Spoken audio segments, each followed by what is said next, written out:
Si de algo saben las abejas, es de flores. Hay de todo tipo y para todos los momentos. Lo importante no es solo su color, tamaño o forma, sino lo que hace sentir cada una. Y para esos sentimientos trabajan. Igual que el Banco Central, que trabaja para hacer florecer la economía y que sientas estabilidad. Para ese sentimiento de tranquilidad. Para ese sentimiento de crecimiento y desarrollo. Para que la primavera llegue a todos los sectores y los planes de muchos den grandes frutos. Banco Central de la República Dominicana, 75 años trabajando por una estabilidad que se siente. Proveer servicios de transporte de energía eléctrica y telecomunicaciones y operar un sistema interconectado a nivel nacional, impulsando el desarrollo económico, social y ambiental del país, es nuestra misión como empresa estatal descentralizada. Nuestra gente está comprometida en ser parte integral en la construcción del desarrollo del país y expandir ese progreso a todos los dominicanos, desde los centros de generación a las subestaciones de distribución, con calidad, integridad, compromiso, transparencia, seguridad y en armonía con la comunidad y el medio ambiente. Ese es el reto que cada uno de los integrantes de esta gran familia ha asumido con empeño y dedicación para unir el país con energía. Empresa de Transmisión Eléctrica Dominicana, ETED, uniendo al país con energía. El dominicano, cuando quiere puede, lucha como nadie para progresar. En su corazón la esperanza crece, sabe que la fuerza está en la unidad. Dominicana, dominicano, somos vencedores si me das la mano. Le dimos pa' allá y lo hicimos. Juntos dimos el valor que merece nuestro arte y nuestra cultura, para seguir apoyando el crecimiento de nuestro talento y de nuestra gente. Banreservas, el banco de todos los dominicanos.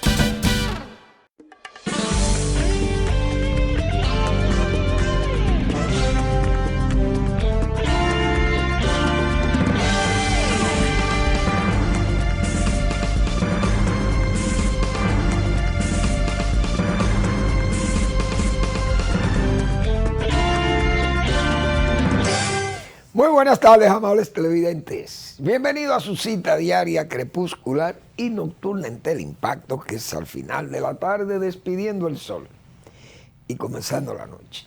Ponga su caridad en buenas manos. Apoye el Patronato de Lucha contra el Cáncer de Villa González Incorporado. Genuina institución de apoyo al prójimo más carenciado. Apóyelo porque son manos no pecaminosas, son manos sin fines de lucro. Lo hemos dicho muchas veces, y es gente probadamente seria, con una formación cristianísima, verdaderamente ejemplar. Avenida Independencia, ahí tenemos el Hogar Escuela Santo Domingo Sabio. Santo Domingo, Avenida Independencia, esquina General Gregorio Luperón. La congregación salesiana de la Iglesia Católica regenta esa institución para formar jóvenes en alto riesgo. Apuesto por esa institución. Usted también apueste por ella.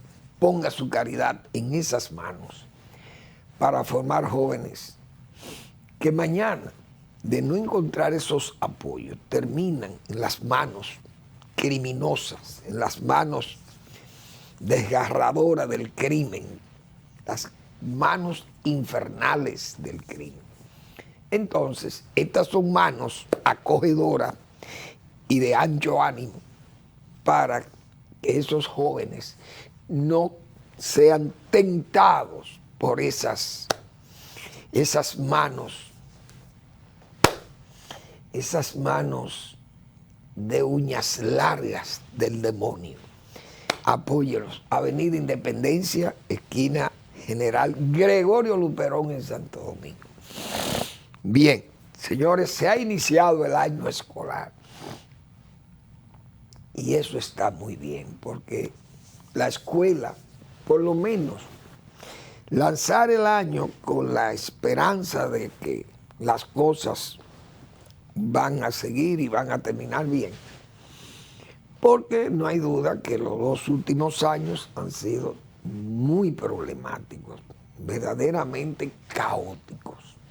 La pandemia, no hay duda que la pandemia fue negativa. Y además, la mala gerencia, porque hay que decirlo también con toda su crudeza. Una gerencia mala, 2 años, esa capitanía de ese barco educativo fue un verdadero naufragio.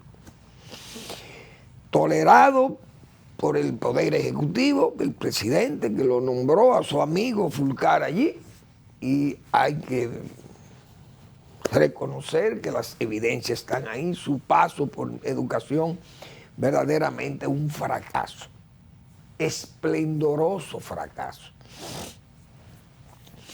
Hoy,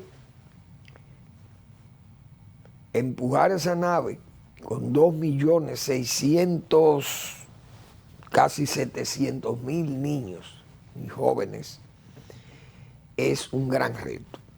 Porque el ministro es un hombre que conoce, es un maestro, pero es un hombre nuevo y de poca experiencia parece en asuntos públicos, educativos, principalmente de gerencia pública, aunque él es un rector de una universidad, pero ya eso es de jóvenes, adultos. Esto es una escuela que él la conoce porque ha sido un maestro de muchos años y conoce cuáles son los problemas básicos. Pero los problemas de educación los conoce casi todos los que no somos educadores, porque están ahí, los padres de los niños, y saben cuáles son las deficiencias, cuántas veces se evalúa el sistema. Problemas de docentes, en mala formación de docentes, poco respeto de los mismos muchachos, tienen falta de tutoría, de padres responsables, no hay duda. Y entonces la mala gerencia que no ha podido adecuar las escuelas, ponerlas a la altura de las circunstancias de hoy, de un mundo moderno y de además de un ministerio tan servido presupuestariamente, en forma tan ventajosa y diríamos, tan favorable, porque ese 4% del PIB es una suma verdaderamente, como se sabe, alta, más que alta, sobreabundante, porque se demostró que hay un cierto hartazgo económico o presupuestario. Están las autoridades que dirigieron o han dirigido educación, están, como se dice, o ha resultado el 4%, ha resultado un ahito económico, presupuestario. Esa es la verdad. Ojalá todo pueda enderezarse, que el gremio de maestros pueda contribuir a la menor pérdida de clase por sus exigencias siempre, exigencias en unos casos indebidas, en otros son exigencias la mayoría de las veces injustas, porque si aquí ha habido alguien que se ha lucrado del 4%, son los docentes, los maestros, tienen de todo, porque fíjense que tienen un margen de asistencia de ellos, de un 7 hasta un 32% para incrementarle los salarios, gente con bajos rendimientos como docentes. ¿Qué tenemos que hacer? Todo el que tenga un interés en que la educación camine, que aporte su grano de arena, como dicen, observando, saludando, criticando, sin ánimo de deteriorar la autoridad, sino de que enderecen o se corrijan errores o fallas, y que los maestros entiendan que es para dar clase que se le contrata, no para barajar o, como se dice, para perder clase o para no atender los reclamos de los muchachos. La calidad de la enseñanza tiene que estar por encima de todos los intereses. Entonces, vamos a trabajar por un año escolar ejemplar y que pueda este año, señores, recuperar toda esa pérdida, ese vacío que ha quedado de 2 años tan deficientes en que se manejó la educación pública nacional. Éxito a las autoridades. Vamos a la pausa.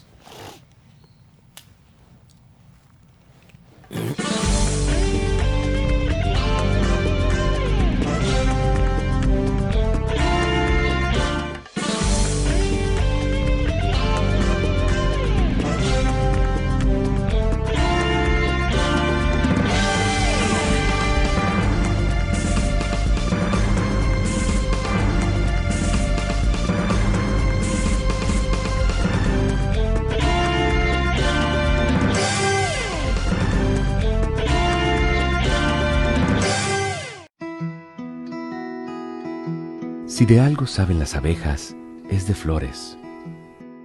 Hay de todo tipo y para todos los momentos.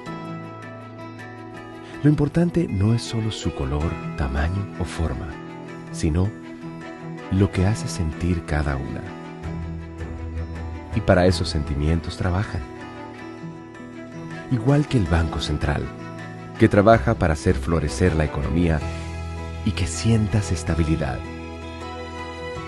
Para ese sentimiento de tranquilidad, para ese sentimiento de crecimiento y desarrollo, para que la primavera llegue a todos los sectores y los planes de muchos den grandes frutos. Banco Central de la República Dominicana, 75 años trabajando por una estabilidad que se siente. El dominicano, cuando quiere puede, lucha como nadie para progresar. En su corazón la esperanza crece, sabe que la fuerza está en la unidad. Dominicana, dominicano, somos vencedores si me das la mano. Arrancamos y volvimos más fuertes. Juntos trabajamos como un solo equipo para que nuestro deporte pueda seguir llegando a lo más alto. Banreservas, el banco de todos los dominicanos.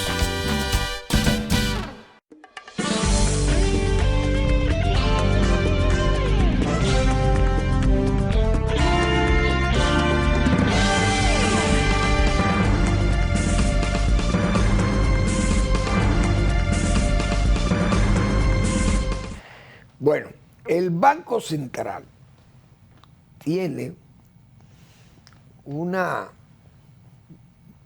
eso es como una dependencia anexa ahí, o el brazo social del banco es el voluntariado del Banco Central. Ese brazo siempre está activo porque patrocinan muchos apoyos a diferentes sectores de la población, muchas actividades, siempre actividades dirigidas a las contribuciones, porque ese voluntariado maneja un fondo de los mismos empleados que colaboran con él. Y entonces, generalmente lo forman los empleados del propio banco y las damas que son esposas de los principales ejecutivos también del banco, Bueno, el asunto que el voluntariado, el gobernador del Banco Central ha movilizado ese brazo social para apoyar damnificados del recién pasado ciclón Fiona, y ha hecho un aporte de 2 millones de pesos para las comunidades de Atomayor. Y lo han hecho a través de la parroquia, del Sagrado, creo que se llama Sagrado Corazón de Jesús.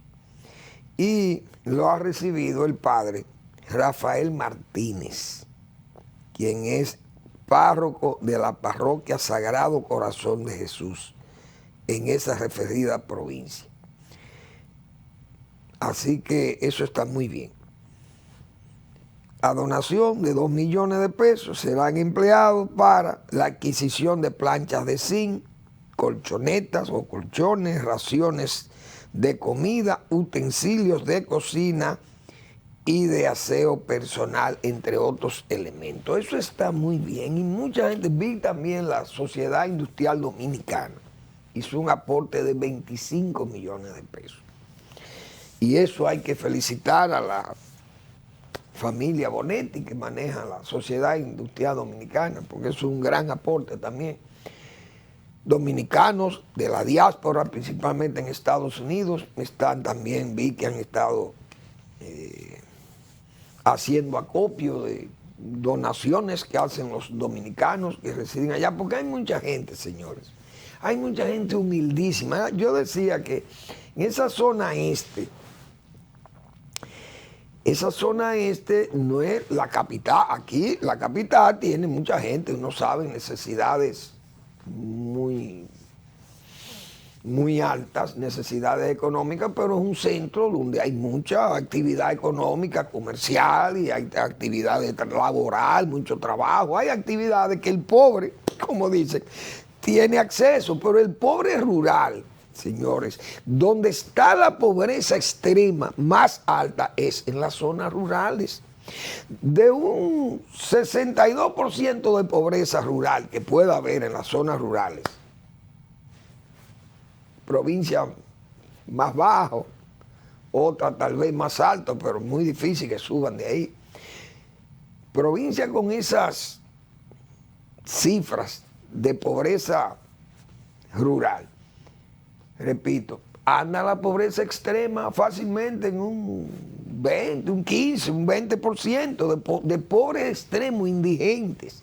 Y uno ha visto, ve las imágenes de las viviendas, cómo han sido afectadas por esas inundaciones y vuelan los techos de zinc. O sea, son viviendas muy ligeras y malas, y gente que vive en condiciones verdaderamente limitadísimas desde el punto de vista de los recursos. Entonces, cualquier ayuda que llegue ahí tiene que ser bien recibida, pero debe ser también bien distribuida.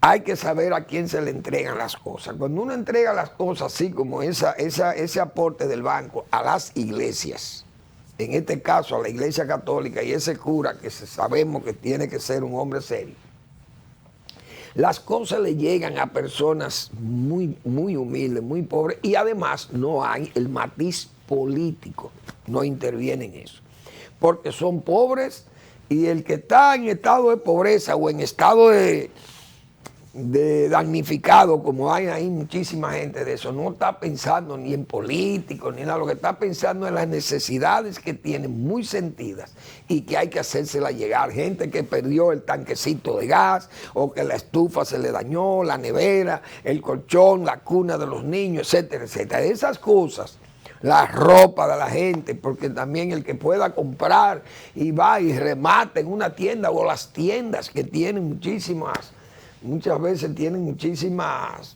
mercancías que tienen que descargar, que venden a precios bajos, la gente la compra o la donen, pero a la gente hay que llevarle apoyos. Y la comida, llevarle comida seca, y si es posible también comida cocinada. Los comedores económicos tenían unas unidades móviles, yo no sé si todavía existen allí, pero todos conocemos aquellos esfuerzos de Calderón en Haití, cuando el terremoto y todos esos esfuerzos extraordinarios. Además, con las situaciones, señores, aquí, vamos a decir las cosas con... Hay mucha gente, y ya vamos a entrar aquí en detalles. Hay personas que pueden cuestionar las autoridades nacionales de si están en capacidad de hacerle frente a la situación que hay. Y yo creo que sí, porque no estamos hablando de una devastación nacional, porque no es eso. Ha habido daños cuantiosos en las zonas este y nordeste del país. Áreas muy frágiles, como hemos dicho, las ciudades. Por ejemplo, esa ciudad de Higüey son zonas bajas o gente que está cerca del río, el río levanta, se va a inundar, esos barrios se inundan porque hay zonas bajas y la gente se muda hasta en los cauces de los ríos. Imagínense ustedes. Yo he dicho muchísimas veces en Villa González hay un río que se llama Arenquillo, de tan flaco que, de tan seco que era Arenquillo. Pero pocos arroyos. Yo como niño joven llegué a ver arroyos que tuvieran la violencia en el cauce en una creciente, en tiempos lluviosos. Como ese río, de un secarral prácticamente de piedra, un pedregal, ese río, cuando esas tormentas o esos tiempos lluviosos en la zona de Diego de Ocampo, esas lomas que están al norte de Villa González, cuando arreciaban esas lluvias de mayo y esos tiempos, señores, ese río bajaba, porque es que tiene una inclinación muy pronunciada y entonces ese río bajaba con una violencia y una velocidad y tantas piedras, arrastrando tantas piedras, que era un verdadero peligro. Pero usted va hoy a Villa González y eso está lleno de viviendas, el cauce de ese río. Pero viene un tiempo como este, se acercan más esos aguaceros a Santiago, crece la lluvia en esa loma de Diego de Ocampo y ya es un desastre lo que va a hacer en la zona, porque la gente no respeta los cauces. Entonces esos ríos, como se dicen, permanecen secos largos años. Cuando viene un tiempo como este, ahí vienen las desgracias. Entonces, el gobierno tiene que emplearse. Lúzcase, presidente. Decíamos nosotros ayer, el presidente se puede lucir, está haciéndole frente al lodo, como se dice, esa es la verdad. El presidente Abinader está de cuerpo presente allí y su gobierno está hasta allá, todo. Prácticamente, que hemos dicho y decíamos ayer que no se pongan a figurear y a mandar Twitter, porque para eso es que sirve. Donde quiera que van y se ensucian los pies, mandan un Twitter diciendo que están trabajando y que se están preocupando por eso. Todo es un figureo. Y decíamos nosotros, asistencia es una cosa y sustancia es otra.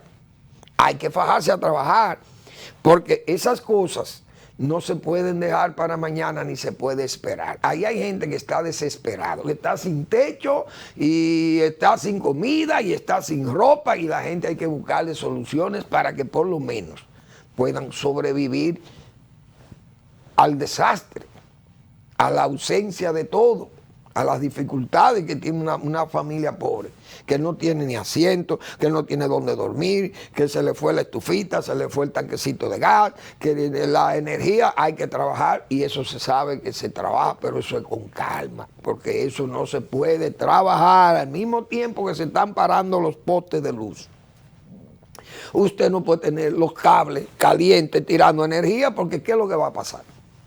Es decir, mientras se están parando los postes y restableciéndose las líneas, no puede haber energía eléctrica. La gente tiene que ser consciente de eso. Usar sus velas y usar lo que puedan tener algunos mecanismos de auxiliarse energía con su plantita, que lo hagan, pero esa es la realidad, porque países más desarrollado que el nuestro. En Estados Unidos pasan situaciones climáticas como esa y se le va la luz a millones de gente.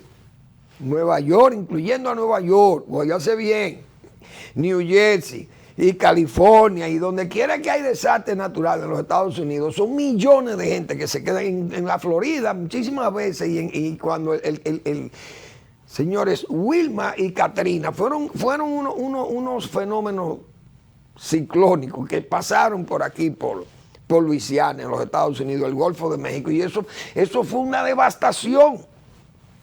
Katrina fue una verdadera devastación en Estados Unidos y los americanos permanecieron sin energía y en la Florida muchísimas veces. Yo creo que Andrews fue uno de esos ciclones que entró a la Florida y devastó ahí muchísimas zonas de la Florida. Pero en la Florida sin energía eléctrica. Entonces la gente tiene que entender esas cosas. Por eso lo que primero hay que llevar son sus frazadas, comida seca o comida húmeda, como dicen, cocinar. Hay que llevarle esas cosas y a los niños ver y atender a los niños, los medicamentos y los lácteos que necesiten los niños. Eso es lo que hay que tratar de buscarle el primer apoyo a esa gente. Porque, repito, ahí es que están los detalles. Y luego un camino se puede, bueno, si hay una comunidad aislada, hay que conectarla, porque la gente no puede estar aislado.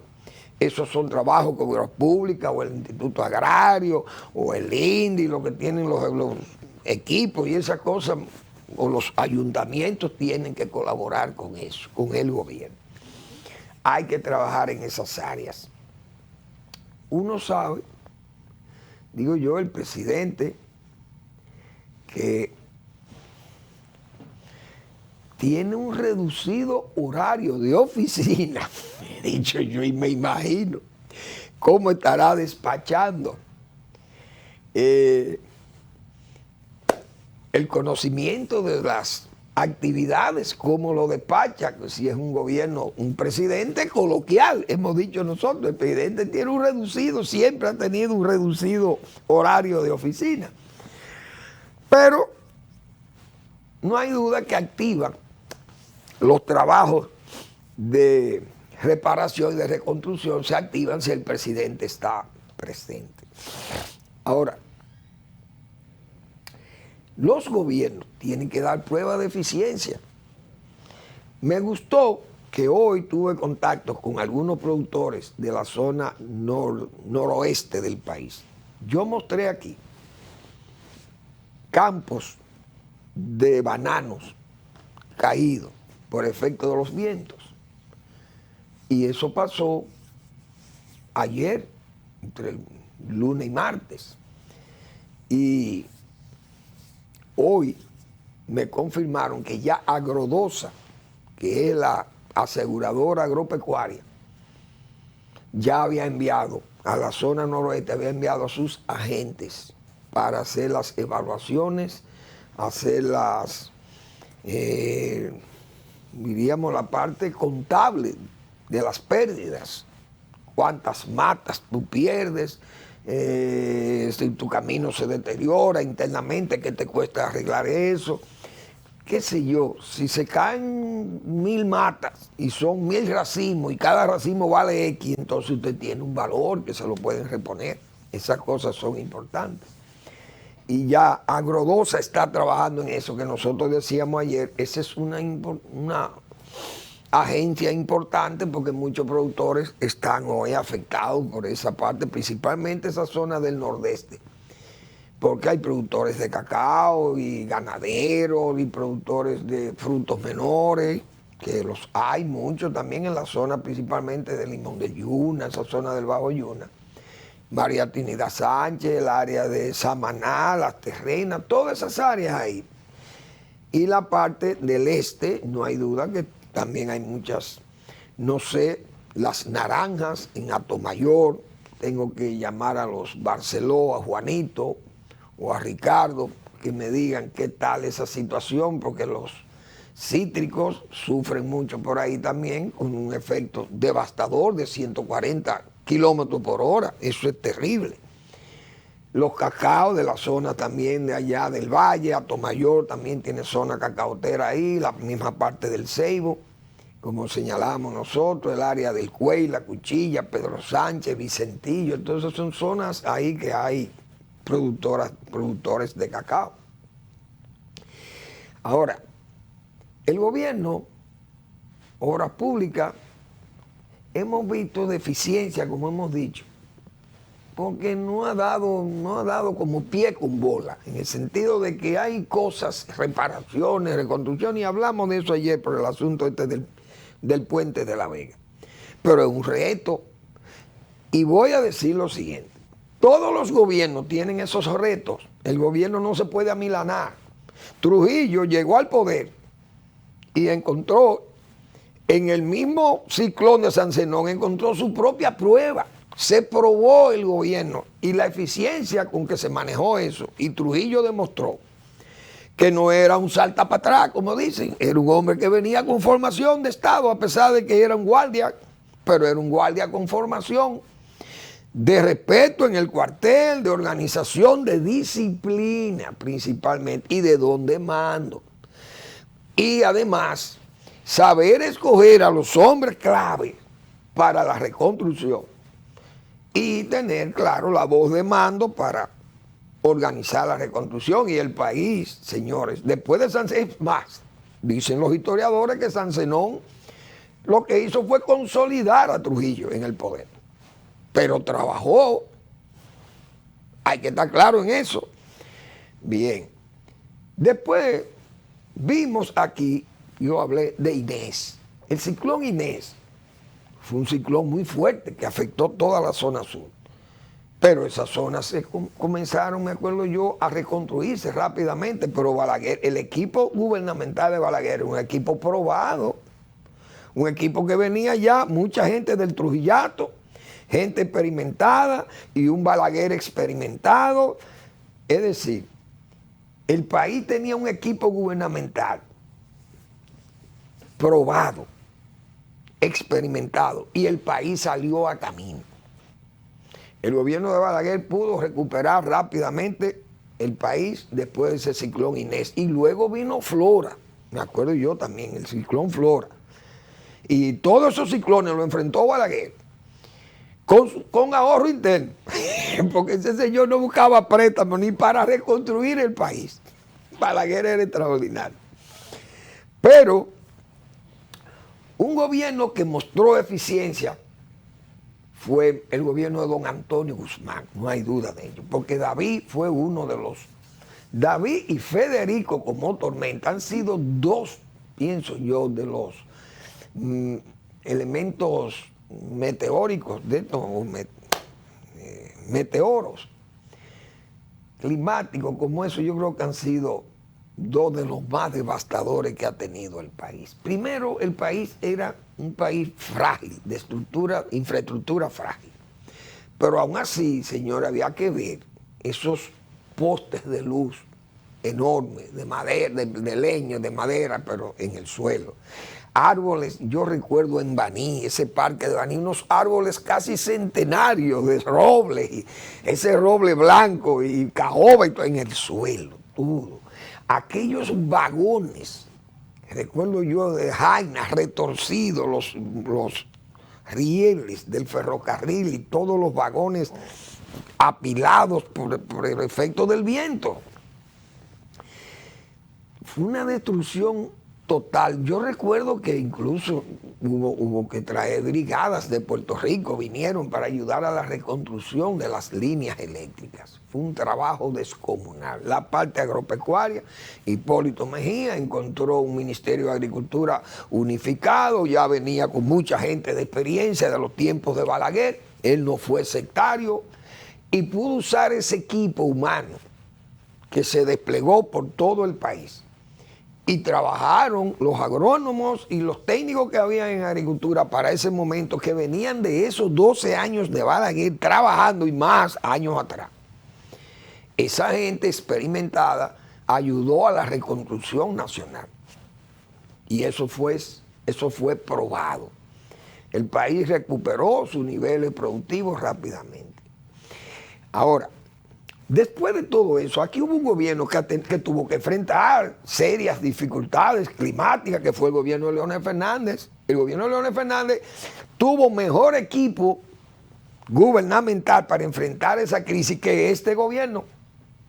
Porque, señores, Jean, primero el ciclón George, aunque hubo muchas, diríamos, decisiones erráticas por la misma bisoñez de los funcionarios que estuvieron al frente de la defensa civil en aquella oportunidad y fue algo verdaderamente penoso aquella desinformación y la bisoñez, como hemos dicho, la inexperiencia y todo, bueno, fue una catástrofe. George entró, hizo muchísimos daños, se había dicho que no venía, la gente se despreocupó, no tomó todas las previsiones y aquel ciclón fue devastador, no hay duda. Ahora, luego, en el siguiente periodo, 2004, el gobierno de Leonel Fernández enfrentó a Jean. Y yo recuerdo estando en agricultura y se hizo un trabajo extraordinario restaurando la producción nacional. Ya en el 2004, eso fue en septiembre de 2004, 15 o 16 de septiembre, parecido a la misma fecha. Comenzando un gobierno que venía a rescatar una situación económica expirante que estaba el país en el 2004. Y esa reconstrucción, pero el equipo que había en agricultura no es el equipo que tiene el presidente Abinader hoy ahí, ni lo que había en el Banco Agrícola, ni lo que había a nivel de gobierno. Había mejor equipo de gobierno en el gobierno de Leonel Fernández que en este gobierno. Por tanto, por eso digo, tiene que enfrentar el gobierno con una situación que no es tan grave como aquellos, porque además de Jean, aquí hubo 13 ciclones y tormentas. Atormentaron los dos gobiernos de Leonel Fernández. Y se enfrentó a esa situación, aparte también de la influenza aviar y la crisis que hubo internacional, la crisis económica, alimentaria y la crisis financiera que hubo en el mundo, energética, financiera y alimentaria. Todo eso se enfrentó y aquel equipo trabajó. Y yo recuerdo los trabajos, por ejemplo, de obras públicas, los trabajos del Ministerio de Agricultura fueron ejemplares. Y hay que ver lo que pasó con Olga y lo que pasó con otros. Esa Olga y ¿cuáles más? Jean, los voy a mencionar después de la breve pausa para que la gente tenga recuerdo de aquellas cosas, cómo ocurrieron y cómo se levantó el país con el trabajo conjunto de todo el personal del gobierno y el personal privado. Vamos a la pausa.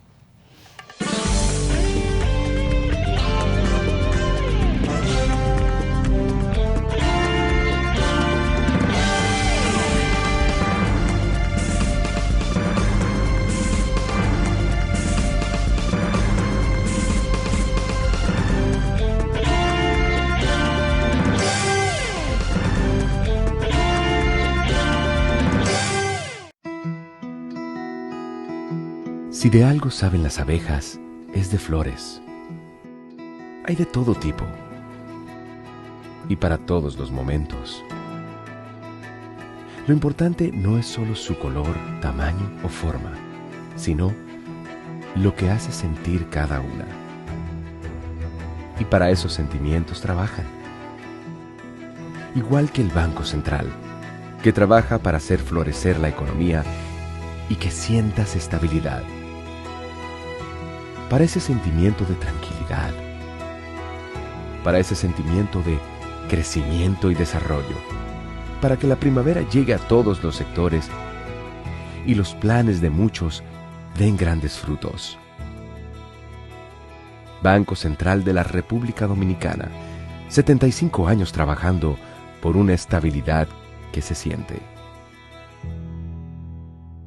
Proveer servicios de transporte de energía eléctrica y telecomunicaciones y operar un sistema interconectado a nivel nacional, impulsando el desarrollo económico, social y ambiental del país, es nuestra misión como empresa estatal descentralizada.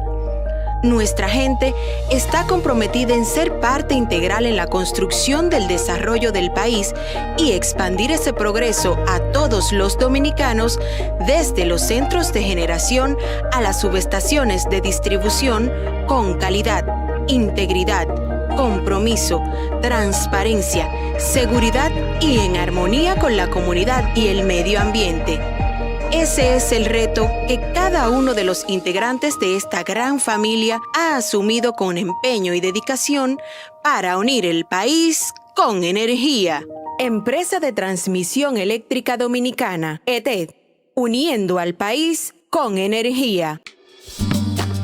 El dominicano, cuando quiere puede, lucha como nadie para progresar. En su corazón la esperanza crece, sabe que la fuerza está en la unidad. Dominicana, dominicano, somos vencedores si me das la mano. Arrancamos y volvimos más fuertes. Juntos trabajamos como un solo equipo para que nuestro deporte pueda seguir llegando a lo más alto. Banreservas, el banco de todos los dominicanos.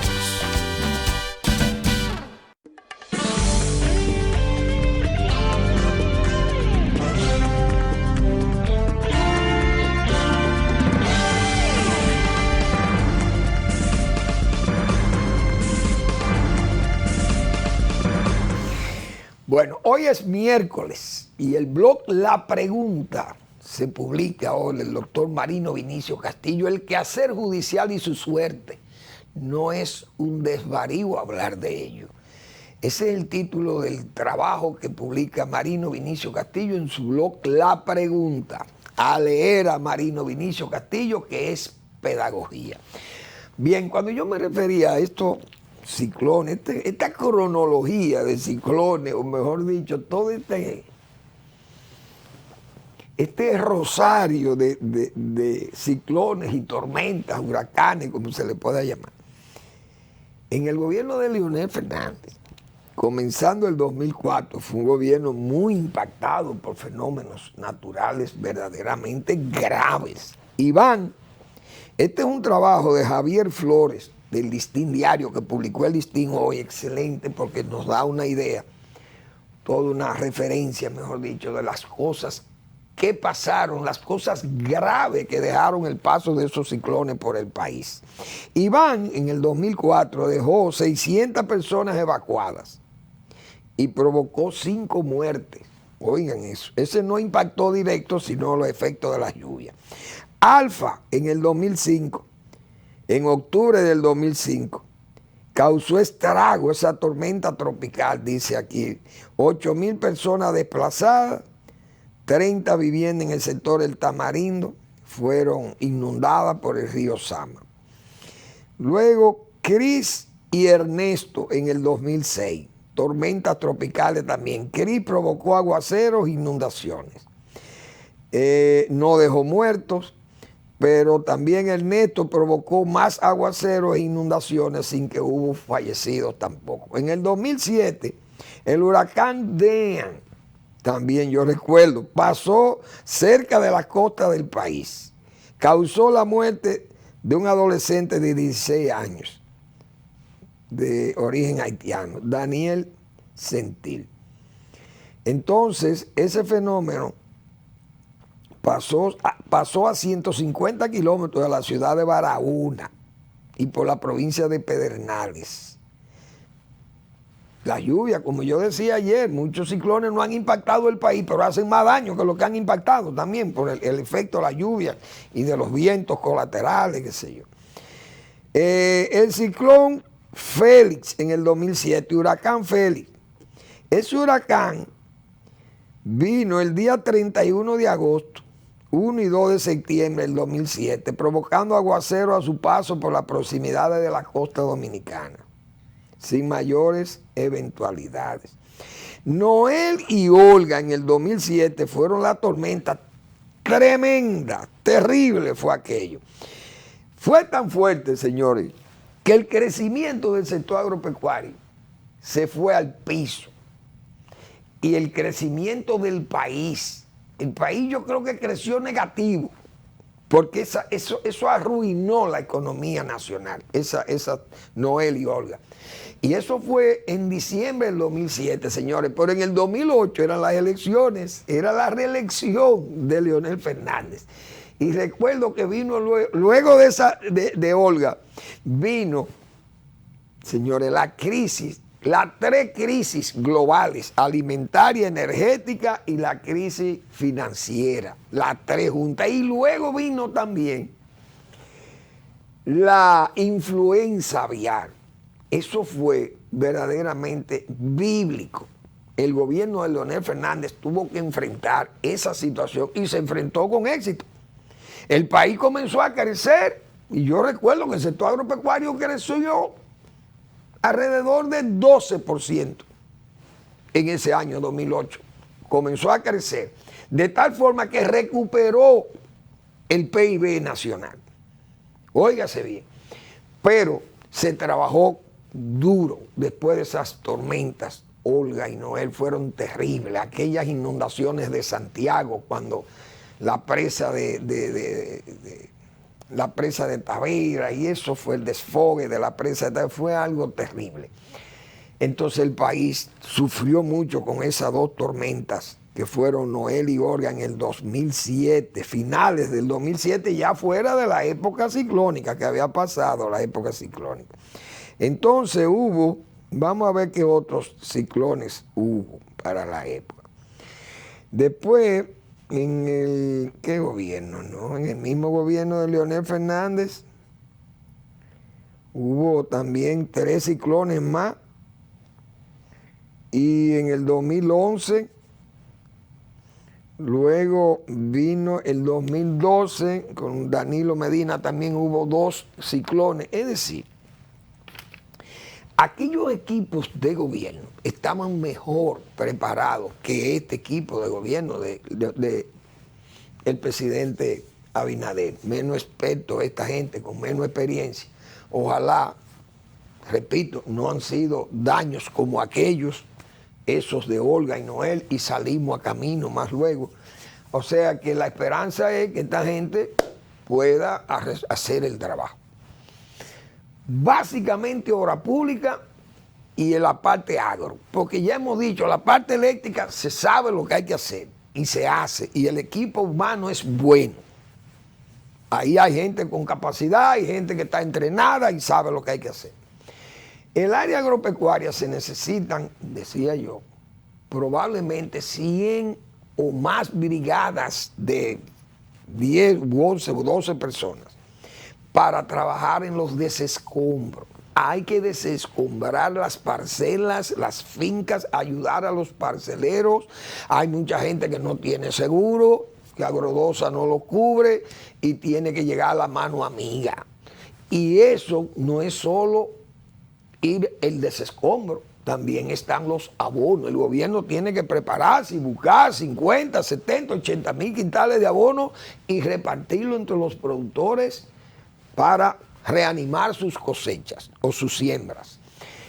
Hay muchos ajuares, mesas, sillas, colchones que los agricultores pierden con estas lluvias y estas inundaciones. Y el Ministerio de Agricultura puede ayudar y entregar eso, porque eso lo hicimos cuando el ciclón Jean. Y esos ciclones con Olga, recuerdo Olga y Noel, solo en la comunidad de Cambita, Garavito, yo recuerdo, se enviaron varias patanas de abono para los productores de aguacate de la zona, porque esas fueron unas tormentas muy fuertes. También se envió muchos tubos para Ocoa, muchos pequeños productores con sus líneas de conducción del agua para microaspersión y aspersión, y esas lluvias le hicieron perder todo aquello y hubo que reponer. Entonces yo creo que hay un trabajo importante, serio, y que tiene que enfocarse con rapidez que el Ministerio de Agricultura tiene que andarle rápido a eso, porque los agricultores no pueden esperar mucho porque no tienen recursos, no tienen ahorros, y entonces viven del día a día, y es necesario darle esos apoyos, pienso yo. No sé si estoy equivocado, creo que no estoy equivocado. Bueno, hoy, señores, hemos visto el señor Putin. Ahí está. Ese libro, yo se lo recomiendo a mucha gente que adversan a Putin y admiran a Putin para que sepan quién es Putin. Visto por Mark Galeotti. Mark Galeotti es un académico inglés, pero aquí está la descripción de Mr. Putin. Está ahí. Hoy, ese señor ha declarado la movilización general. Ya ha dicho a Rusia, tengo dificultades, estoy en una guerra con Ucrania. Ahora es que el pueblo ruso va a saber lo que es esa guerra, porque este señor le ocultó prueba de que está perdiendo la guerra, porque siempre dijimos nosotros todas esas cosas. Putin, desde el principio dijimos que se había equivocado y pensó que esa guerra no iba a ser necesaria, que solamente asomarle 200,000 soldados y esa maquinaria bélica a Ucrania, ya eso rendía a Ucrania. Incluso Putin no escuchó a ninguno de sus generales. Los generales se enteraron prácticamente la noche antes de la invasión, porque que él jugó a él mismo, a una guerra de inteligencia, y obvió la capacidad de Occidente y de Ucrania. Ucrania, y lo hemos dicho nosotros aquí, la CIA y el M-16, la inteligencia norteamericana y británica ha estado detrás de todos esos movimientos. Eso fue planeado por la CIA y el M-16, eso fue planeado por funcionarios ingleses y norteamericanos, esa contraofensiva pedida por Ucrania. Pero los mismos americanos le advirtieron que ellos no estaban seguros de que eso iba a dar resultado, esa contraofensiva, porque el ejército de Ucrania no era un ejército capaz de empujar a los rusos, como lo han empujado con esta contraofensiva. Pero Lloyd Austin III, que es el secretario de prensa, el secretario de defensa de los Estados Unidos, el jefe del Pentágono, yo recuerdo en abril, declaró: tenemos que debilitar a Rusia. Esa fue la expresión. Estados Unidos ha jugado a eso, pero todo lo que Putin está viendo ahora es una realidad que él lo vio, minimizó a Ucrania, y Ucrania ha dado una prueba que Estados Unidos, Inglaterra y todo Occidente y Alemania se han quedado con la boca abierta, porque este país y este ejército ha demostrado más capacidad técnica y más valor que el ejército ruso. Entonces el señor Putin, acorralado, perdiendo la guerra, perdiendo territorio ya conquistado, el hombre quiere hacerle creer a su pueblo que la guerra total tiene que ir porque Rusia está amenazada. Como le dijo Biden, ¿quién ha amenazado a Rusia? Yo no tengo tiempo para poner el discurso del señor Biden hoy, pero mañana vamos a poner el discurso de Biden, porque ya el tiempo es muy breve. Pero el discurso que tuvo el presidente Biden hoy en Naciones Unidas, en la 77 o la 77 Asamblea de Naciones Unidas, y lo dijo claro. Él está amenazando con armas nucleares, que hace tiempo que vive amenazando con armas nucleares. Pero eso, armas nucleares, ¿quién no sabe en Occidente que Rusia tiene muchísimas armas nucleares? Ellos lo saben. Como eso fue lo que Biden le quiso. ¿Cuál es el problema? El problema es la irresponsabilidad de que usted tenga que decirle al mundo que usted puede usar estas armas para salvar a Rusia de que la están atacando. ¿Quién ha atacado a Rusia? En Rusia no ha caído una bomba. Una bomba. Pero ahora a los rusos se les está haciendo creer, como ha pedido una movilización de 300.000 reservistas, pero nadie puede salir, a pesar de que ya hay protestas internas y muchísimos jóvenes y gente que está en edad militar se está yendo del país, la gente el huidero, como dicen, porque nadie quiere irse a morir allí por una guerra estúpida de este señor que quiso minimizar a Ucrania, como que eso es, Ucrania, eso no es Estado, esos son rusos, igualitos que nosotros, eso es la Rus. Bielorrusia, Lukashenko, mira, ven y unámonos aquí, que Ucrania eso no existe. Y le ha salido, ¿cómo se dice? Le ha salido un alacrán. Esa es la situación. Entonces, el señor Putin quiere hacerle ver a los rusos ahora que hay una amenaza de Occidente que quiere destruir a Rusia para que Rusia se vuelque a su favor ahora. No, la gente no es tan tonta. Pero le invito, señores, que se lean esto. Tenemos que hablar de Putin. ¿Por qué Occidente se equivoca con el presidente ruso? Mark Galeotti, excelente académico. Y este libro fue publicado en abril. Es decir, la invasión fue en febrero. Y ya nosotros decíamos que este señor en febrero se había equivocado lanzando esa invasión. Y este señor lo confirma. Yo este libro lo acabo de leer prácticamente, me lo regaló mi hijo Manuel. Y lo terminé de leer. Por eso he hecho mucha conciencia de muchas cosas que decíamos desde el principio, ya de lo que sabíamos de Putin antes. Y este libro nos lo confirma. Porque el tiempo ya no me permite casi hacer referencia de lo que este señor escribe, pero aquí en la página 115, él puso algunas notas. Putin se equivocó no porque haya perdido el juicio, sino porque se le permitió tomar decisiones aparentemente racionales sobre la base de múltiples errores de apreciación fundamentales con respecto a la situación real. Nadie pudo decirle que estaba equivocado, nadie pudo advertirle de los riesgos que corría, parece ser que no. Se había rodeado de subordinados sumisos, halcones como él y aduladores ambiciosos que competían entre ellos por la oportunidad de decirle no lo que necesitaba escuchar, sino lo que quería oír. Muchos debían de saber que el jefe estaba haciendo una idea equivocada sobre Ucrania, pero teniendo en cuenta que estaba en juego algo en lo que él creía apasionadamente, ¿quién estaría dispuesto a decírselo y poner en riesgo sus contactos, sus privilegios, su posición? Putin no puede culpar a nadie más que a sí mismo. De hecho, en el momento de escribir esta nota, todavía no parece haber aprendido la lección. Este libro fue escrito en abril. Repito, 2 meses después de la invasión se escribió este libro.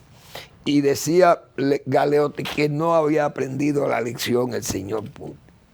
Y la verdad que tantas advertencias que hicimos. Ahora anda amenazando que tiene armas, que la puede usar, pero eso lo dijo hace muchísimo tiempo, que dijo también lo mismo. Que la puede usar como para que los rusos se unan a él diciendo Rusia está a la pérdida, Rusia se va a perder, Occidente se la quiere comer, dividirla en pedacitos. Mentiras, todo fue advertido.